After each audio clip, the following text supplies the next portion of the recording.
let me be clear from the outset. The problems our country and the world are going through are exactly the reasons you have gone to school and spent torturous years to earn a degree. If you have looked around and concluded that you see a not too good state of affairs in our country and Africa, and mostly chaos and uncertainty around the world, then you have truly gotten a sound education. The chairman of the university, Dr. John Kibosia, Vice Chancellor, Professor Henry Kiplagat, trustees, administration, faculty, students, friends of Kabarak, and the graduating class of 2024. Hamjambo. Good morning. Shamge. Oyaore. I am so delighted to have the opportunity to come here and talk to you here this morning. I want to say that it's not my first time to be here. I was here in one of the graduation classes when I was invited by the founder of this university, the late President Mzee Daniel Toroitich Arap Moi. So when Gideon asked me to come here, I told him, of course, I'm very delighted to come, and I'm here. I want to complete his introduction of me. Apart from many things he has talked about me, he never told you that I'm also an academician. I am a mechanical engineer by profession, a registered engineer, a chartered engineer. And I taught engineering at the University of Nairobi for 4 years before I went to try the business he's talking about. And therefore, when I come here, I feel very much at home with you people. I value education because I know what education means to a country like ours. I also been given honorary doctorate, University of Maseno, University of Nairobi, University of Lincoln Queen in Malaysia, and University of Florida, United States of America. So I have attended graduations very many times, and I'm very happy to preside over this occasion. But let me congratulate the Chancellor, my brother, Honorable Gideon Moi, and you and your team for the steady hand with which you have continued to guide this university. We are witnessing planned growth, solid infrastructure, and world-class degree programs in a very serene learning environment. I've come on a chopper and I've had a kind of panoramic view of what is taking place here. It's very beautiful from the skies. To the graduates, I'm happy to celebrate with you an honor you have worked for and earned. Whatever we say or do today, this is your day, and it is your life's milestone. Enjoy it with your parents and friends. Congratulations to the Kabarak class of 2024. I must congratulate the university for the progressive academic programs it has come up with this year. This focus on science, technology, engineering, and mathematics, STEM, the Master of Science in Artificial Intelligence, Bachelor of Science in Data Science and Analytics, and the Master of Pharmacy in Oncology Pharmacy are today the country's dream. They point to an institution determined to take its rightful place in the journey to the future. I have also noted a curious but encouraging pattern here. At a time we are struggling with gender parity in nearly all our aspects of public life, Kabarak University seems to have overcome the barriers. Out of 2,541,000 graduates we are releasing today, females form 51.04%, while males constitute 48.96%. Congratulations, wasichana.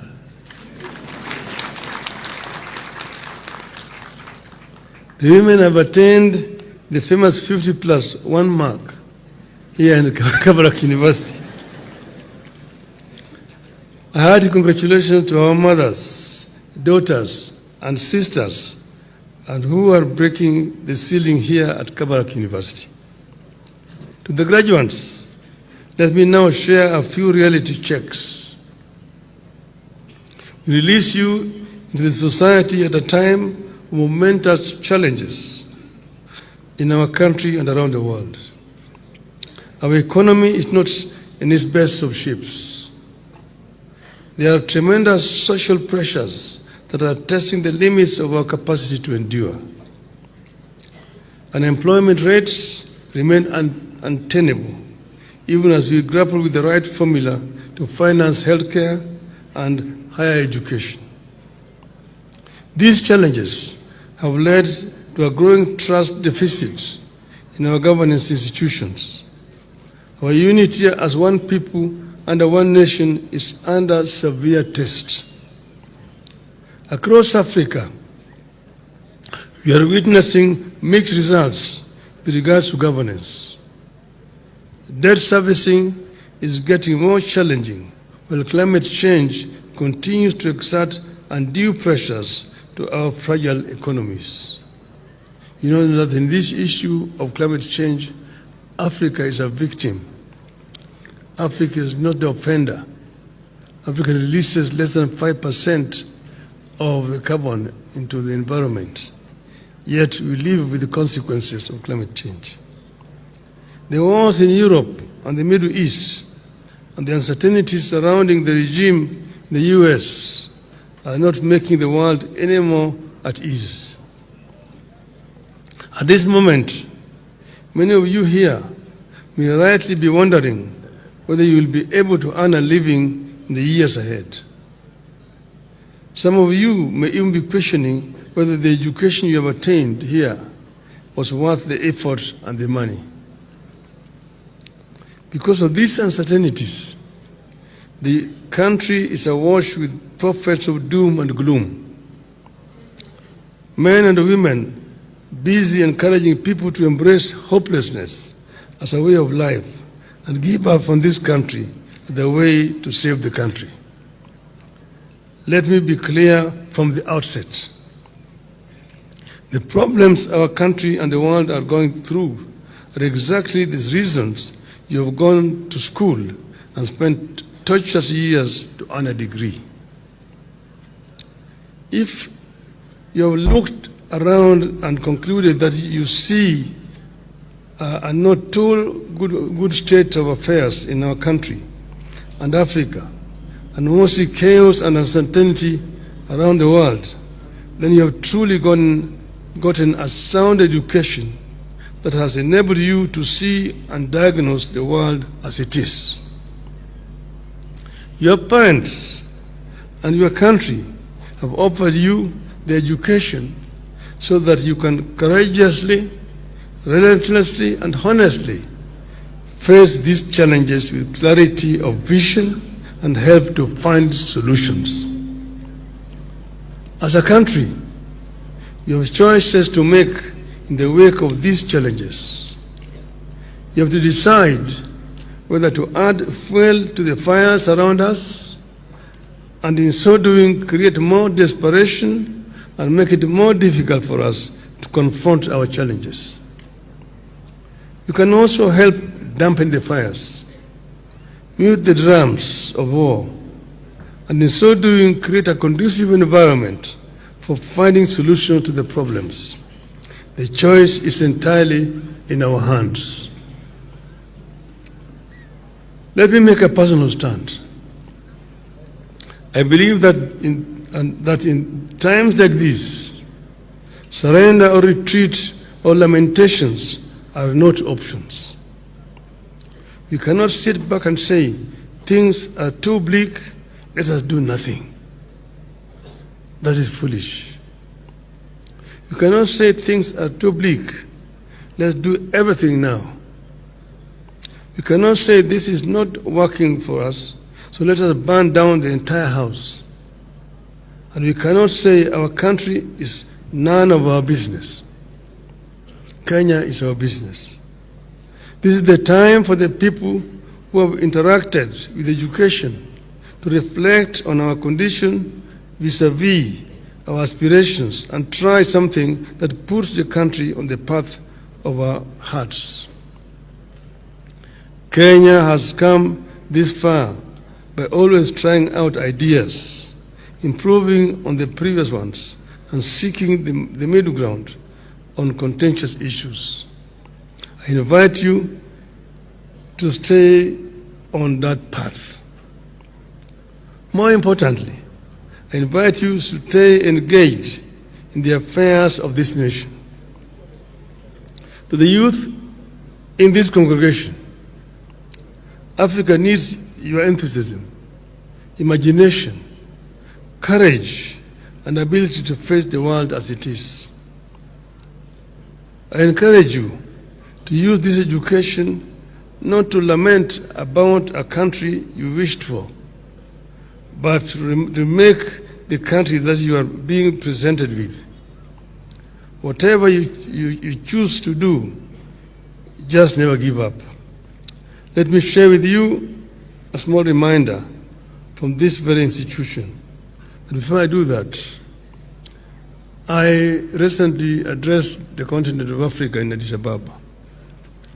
And I told them that I'm an Afro-optimist and Afro-centrist.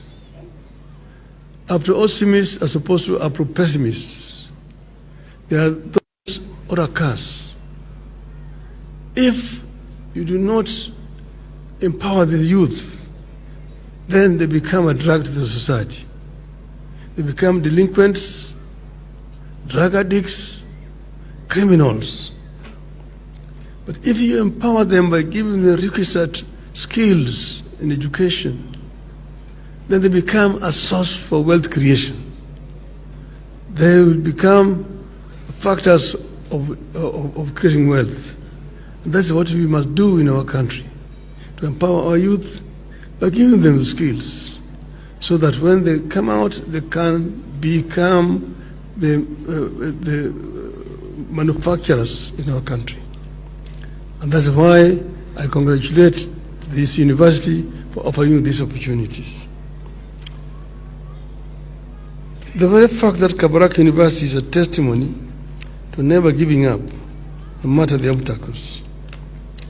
We all know the history of the founder, President Daniel Toroitich Arap Moi, his foundations in life, his struggles from Sacho to Nairobi, personal and political tribulations in Kenya's treacherous terrain, his refusal to give up in his focus on education as a sure path to a successful future. Many of you here will never witness the difficulties he faced in his early life. Because he and many of his generation refused to give up, he found the path a little smoother. From his example, it is clear that the future belongs to those who seek to shape it, despite the desperation of the present times. As young people, you have the right to demand of your country an opportunity to make an honest living, an environment that will enable you to start and bring up stable and prosperous families, and that an environment be created that ensures you You will not be stuck in the struggles of your parents and will instead do better. You need an assurance that everything is being done to ensure you grow up in a clean and healthy environment. You deserve all this, and I encourage you to keep pressing. But I also want to remind you of the words of the President Franklin Roosevelt, spoken at the University of Pennsylvania on the 20th of September 1940, under a circumstance much similar to ours today.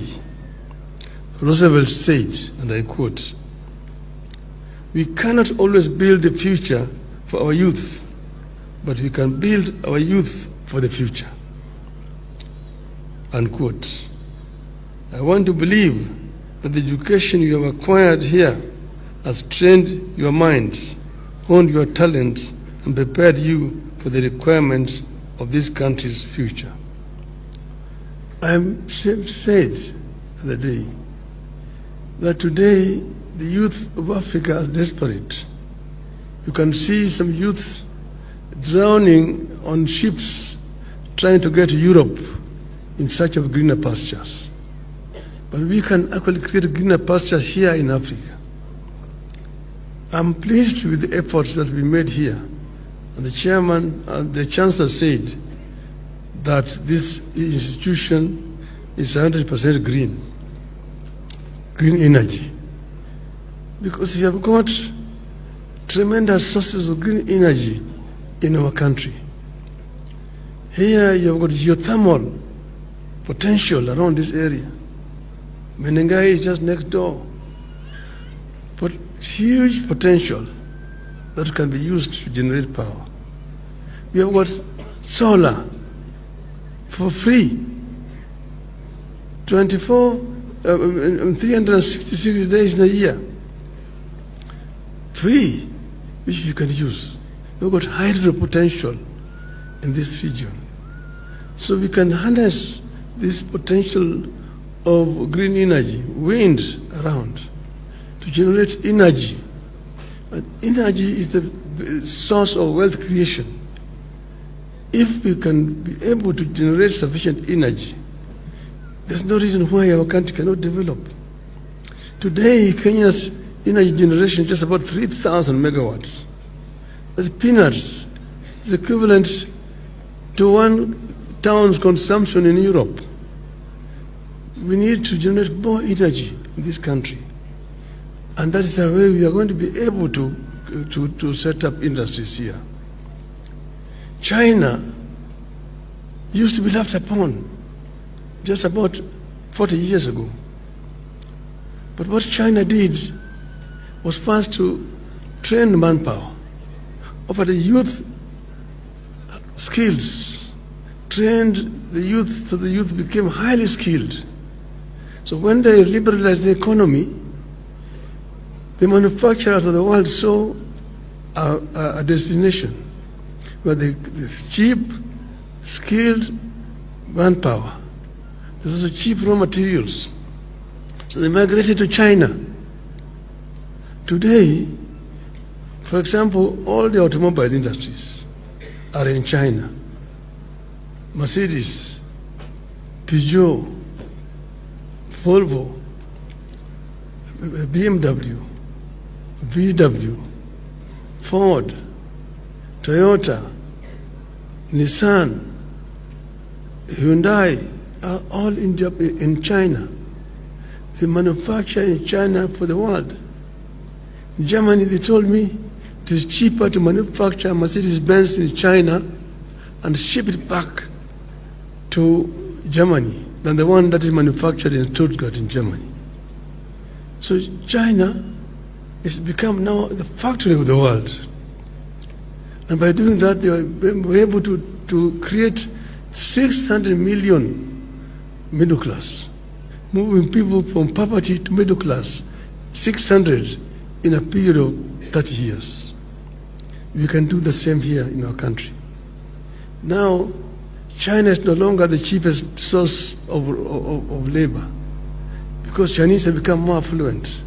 There's a gap down there which Kenya and Africa can fill. We need to create more opportunities for our youth, like train them so that they become highly skilled as a source of wealth creation in our country.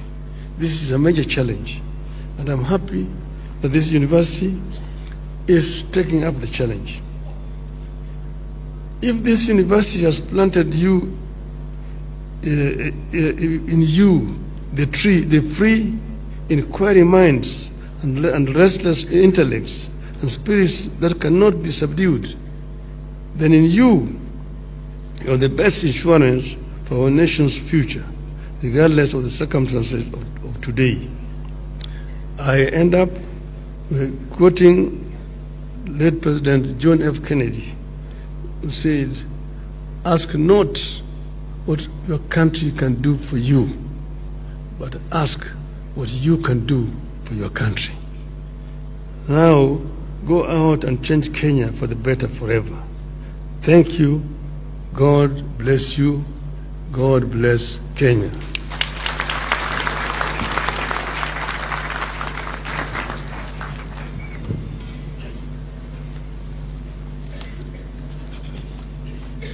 Honorable Chancellor Sir,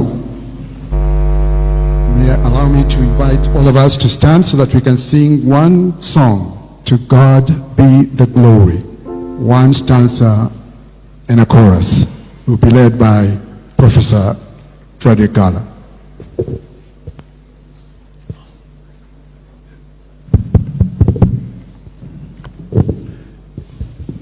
Evanson.